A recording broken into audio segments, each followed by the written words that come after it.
आप सभी को मेरा नमस्कार। आज हम सीखेंगे कि प्रधानमंत्री मातृ वंदना योजना का फॉर्म कैसे ऑनलाइन करते हैं। तो सभी कार्यकर्ताएं वीडियो को पूरा ध्यान से देखें। सबसे पहले हमें क्रोम जो है उसको खोलना है, क्रोम ब्राउज़र को।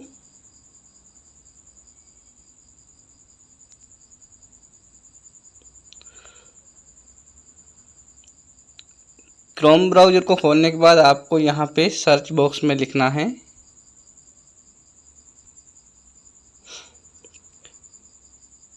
PMMVY.NIC.IN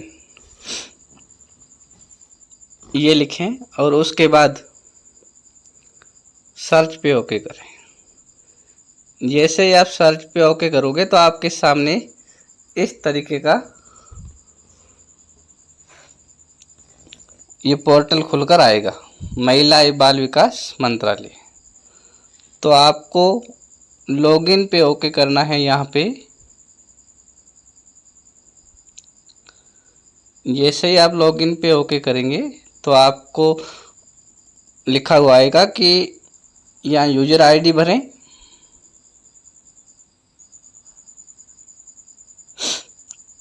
और यहाँ पर पासवर्ड बने और उसके बाद आपको ये कैप्चा भरना है। यहाँ पर ये कैप्चा है, यहाँ पे भरना है। जो जैसा लिखा हुआ है वैसा वैसा आपको भरना है। जैसे छोटी ABCD है तो छोटी लिखनी है और बड़ी है तो बड़ी लिखनी है।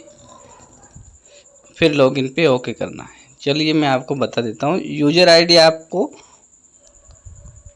ANG पहले लिखना है। यहाँ पे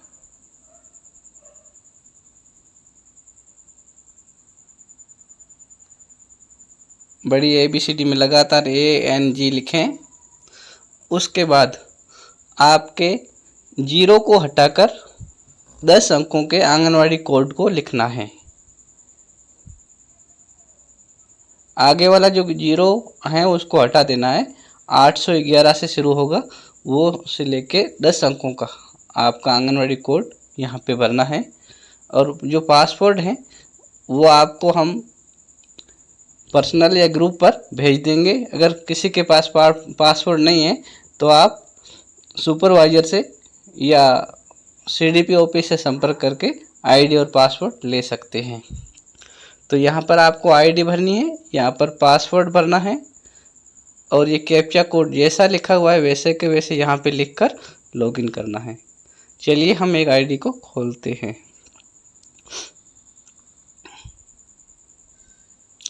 सबसे पहले हमने लिखा ANG,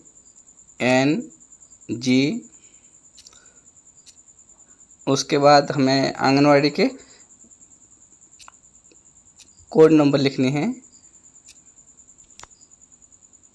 10 अंकों के। इस तरीके से आईडी भरनी है आपको और उसके बाद यहाँ पे कैप्चा भरें।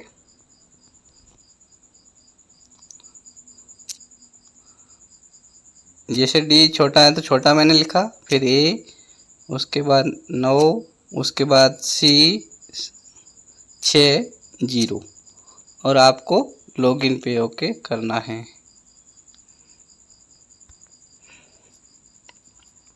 जैसे ही आप लॉगिन पे ओके करोगे तो आपकी आईडी खुल जाएगी और आप पासवर्ड सेव कर सकते हैं। तो आपको बार बार पासवर्ड नहीं मांगेगा।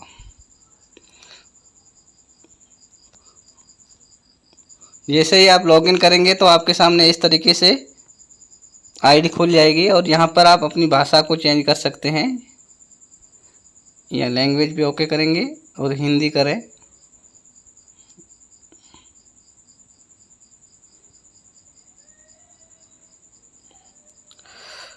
उसके बाद फॉर्म भरने के लिए आपको यहाँ पर 3 डॉट पे ओके करना है। 3 डॉट पर ओके करने के बाद आपको डाटा एंट्री पे ओके करना है। डाटा एंट्री पे ओके करेंगे तो आपके सामने इस तरीके से लिखा हुआ आएगा। तो आपको पहले वाला ऑप्शन जो है ये यहाँ पे ओके करना है, बेनिफिशियरी रजिस्ट्रेशन, यहाँ पे ओके करेंगे।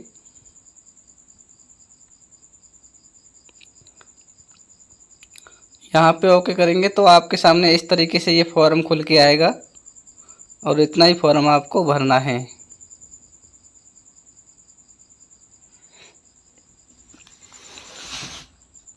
सबसे पहले आपको यहाँ पे लिखना है क्या लाभार्थी केंद्र सरकार या राज्य सरकार का कर्मचारी हैं।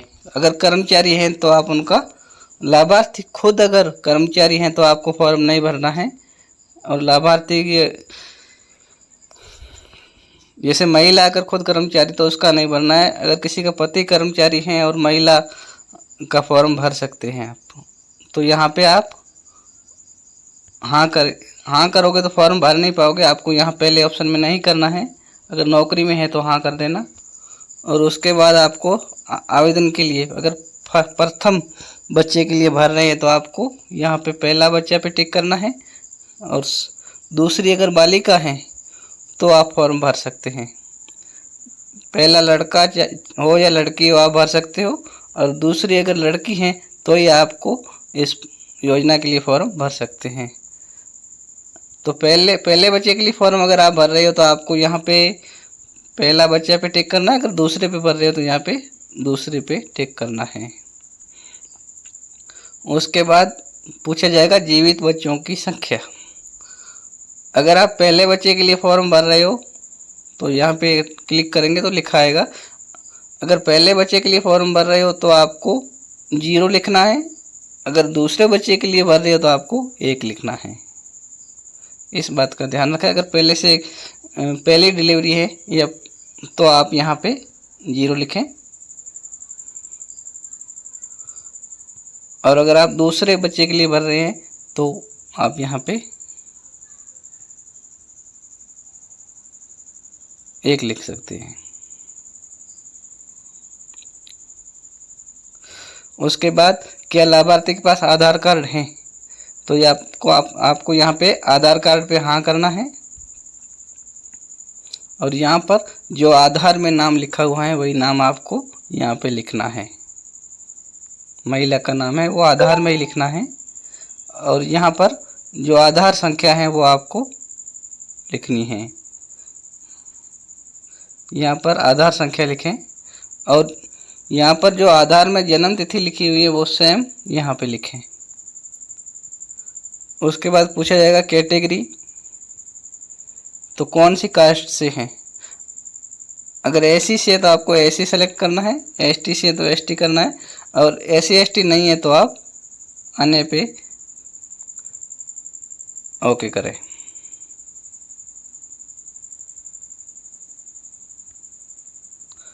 अन्य पर ओके करने के बाद यहाँ पर आपको मोबाइल नंबर लिखनी है लाभार्थी के। उसके बाद लिखा हुआ आ रहा है प्रमाण पत्र। ये बहुत ज़रूरी जानकारी है, इसको ध्यान से देखें कि प्रमाण पत्र आपको कौन कौन सा अपलोड करना है। और जो प्रमाण पत्र आप अपलोड कर रहे हो उसकी साइज है वो 1 MB से ज़्यादा नहीं होनी चाहिए। तो यहाँ पर आप सेलेक्ट डॉक्यूमेंट पे ओके करेंगे।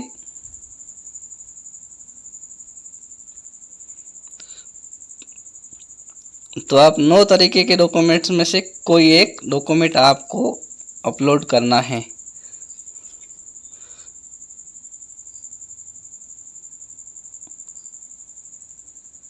अगर किसी महिला की आय है वो 8 लाख से कम है तो आप उसका फॉर्म भर सकते हो, लेकिन आय प्रमाण पत्र जो है वो सक्षम अधिकारी से जारी हुआ होना चाहिए।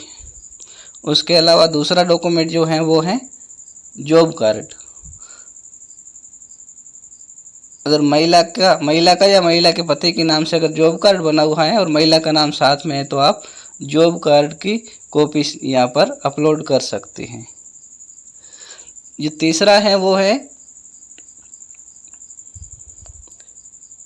क्या महिला किसान निधि की लाभार्थी हैं। अगर महिला जो पीएम किसान जिसके 2,000 रुपये हर महीने 3 महीने में आते हैं, अगर उसकी लाभार्थी है तो उनकी स्लिप आप यहाँ पर कर सकते हैं।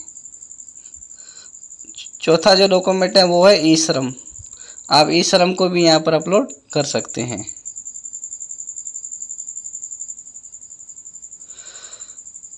और पांचवा है जो आयुष्मान कार्ड, प्रधानमंत्री जो जन आरोग्य आयुष्मान कार्ड बन रहे थे, अगर वो कार्ड बने हुए तो वो भी आप इसमें अपलोड कर सकते हैं।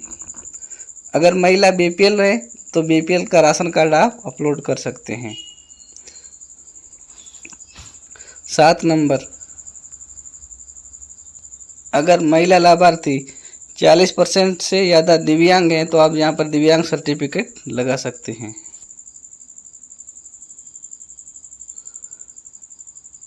उसके बाद कार्यकर्ता, सहायिका और आशा, ये भी खुद फॉर्म भर सकती है, लेकिन इनको अपना जो ज्वाइनिंग है उसकी कॉपी आपको स्कैन करके ज्वाइनिंग ऑर्डर की कॉपी आप यहाँ पर कर सकते हैं। और जो नमा है वो है कि जिन परिवारों को खाद्य सुरक्षा के तहत गेहूँ मिलते हैं तो वो एनएफएससी की रसीद या राशन कार्ड को यहाँ पर अपलोड कर सकते हैं। ध्यान रखें कि राशन कार्ड पर ठप्पा लगा हुआ होना चाहिए या फिर ऑनलाइन स्लिप है वो आप अपलोड कर सकते हैं। तो ज़्यादातर अपने यहाँ पर आप ये एक कर सकते हैं और ई श्रम भी कर सकते हैं और जॉब कार्ड, ये आसानी से डॉक्यूमेंट यहाँ पर मिल जाते हैं। तो आप यही डॉक्यूमेंट को अपलोड करें पीडीएफ बनाकर या जेपीजी में। डॉक्यूमेंट अपलोड करने के बाद आपको यहाँ पर डॉक्यूमेंट नंबर लिखने हैं और यहाँ पर आपको फाइल को अपलोड करना है। फाइल पे टच करेंगे और यहाँ पर सीधा कैमरा खुल जाएगा। कैमरे से सीधी आएगी नहीं, फाइल की साइज़ है वो आपको छोटी करनी है कि फाइल की साइज़ है वो 2 MB से कम होनी चाहिए। तो आपको इस बात का ध्यान रखना है कि 2 MB से कम ही फाइल को अपलोड करें। अगर 2 MB की नहीं मान रही है तो आपको 1 MB से कम अपलोड करके यहाँ पे अपलोड करनी है। उसके बाद आपको यहाँ पे PCTS नंबर है वो यहाँ पे दर्ज करने हैं जो ममता कार्ड पे लिखे हुए होते हैं। अगर ममता कार्ड पे नहीं लिखे हुए हैं तो आप ANM से संपर्क करके ये नंबर प्राप्त कर सकते हैं। उसके बाद ममता कार्ड के जो पंजीकरण की तारीख है उसको आपको यहाँ पे लिखना है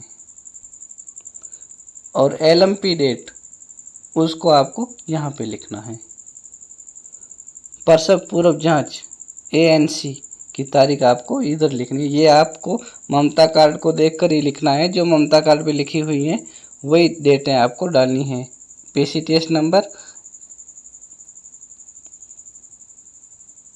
और कार्ड पंजीकरण की दिनांक, LMP डेट और प्रसव पूर्व जांच ANC, ये आपको ममता कार्ड पे जानकारी मिलेगी। उसके बाद आएगा क्या बच्चा पैदा हुआ है। अगर बच्चा पैदा हो गया है तो आपको हाँ लिखना है, अगर नहीं हुआ है और महिला प्रेग्नेंट है तो आपको नहीं पे ओके करना है।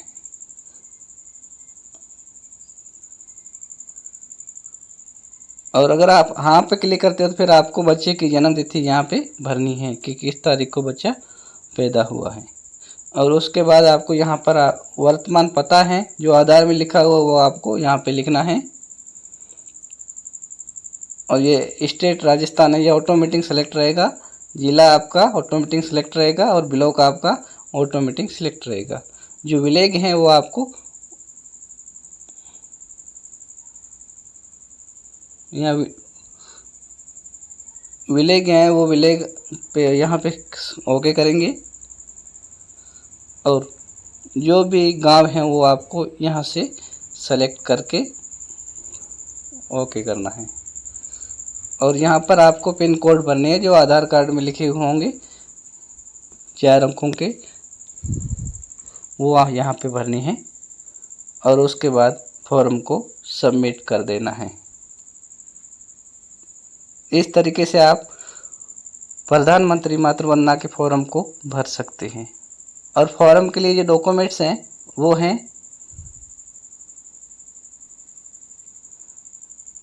आधार कार्ड,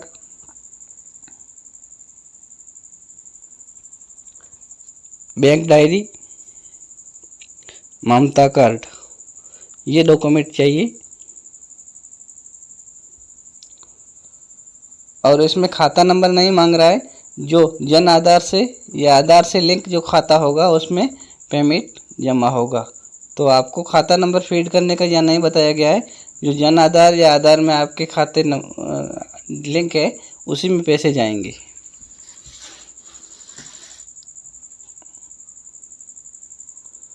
और सबमिट करने के बाद आपका फॉर्म सबमिट हो जाएगा और एलएस के पास वेरीफाइड के लिए चला जाएगा। तो सभी कार्यकर्ताएं इस तरीके से फॉर्म को भरें। अगर आपको किसी प्रकार की कोई समस्या आती है तो आप कमेंट बॉक्स में लिखें या फिर ग्रुप में भेजें। अगर आपको ये जानकारी अच्छी लगी है तो आप इस वीडियो को लाइक करें और चैनल को सब्सक्राइब करें। जय हिंद, जय भारत।